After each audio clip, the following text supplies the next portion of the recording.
তাহলে কি করে জানো, শুধু গালে গাল লাগায় আর এতটুক বলে ইউ আর মাই হানি, তুই আমার মধু, কাহিনী শেষ।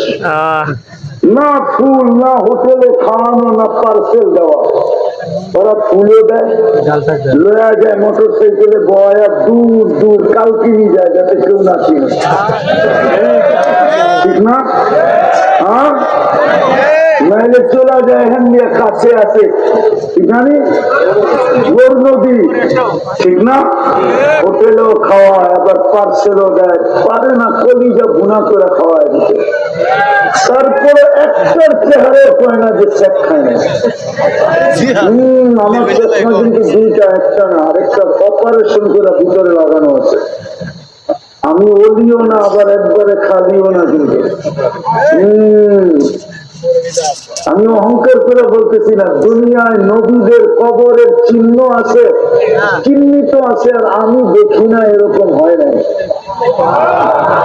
16 লক্ষ সাহাবাদের ভিতরে 2-4-5 হাজার আমি দেখি নাই, বাকি সব দেখা যায়। এই জন্য আমি ওলিও না, আবার একবারে খালিও। আমিও হচ্ছে হারা দেখলে বুঝি স্যাক কয়বার খাইছে, এই পর্যন্ত জুতা কয়বার দেখছে। জুতা বোঝেন কি?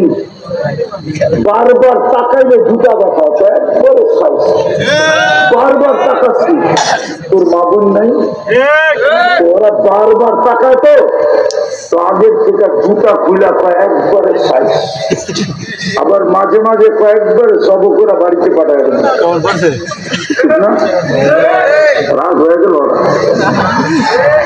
ওই জান্নাত শুনাইতেছি তোমাদের, জান্নাত যেখানে ফল ধরবে সোনার গাছ, 70 হাজার আইটেম খাবে এক এক বৈঠকে। জান্নাতে কোনো বাবুর্চি নাই। আমাদের মা বোনদেরকে জান্নাতে পাকাইতে হবে না, জান্নাতে কোনো বাবুর্চি নাই, জান্নাতে কোনো কিচেন নাই, জান্নাতে কোনো বাবুর্চি নাই, জান্নাতে কোনো ওয়াশিং মেশিন নাই, কাপড় ময়লা হয়ে গেলে ধুতে হবে না, একটু বাঁচ বাঁধতে দেরি, চেঞ্জ করতে দেরি করবে না, চেঞ্জ করে দেবে।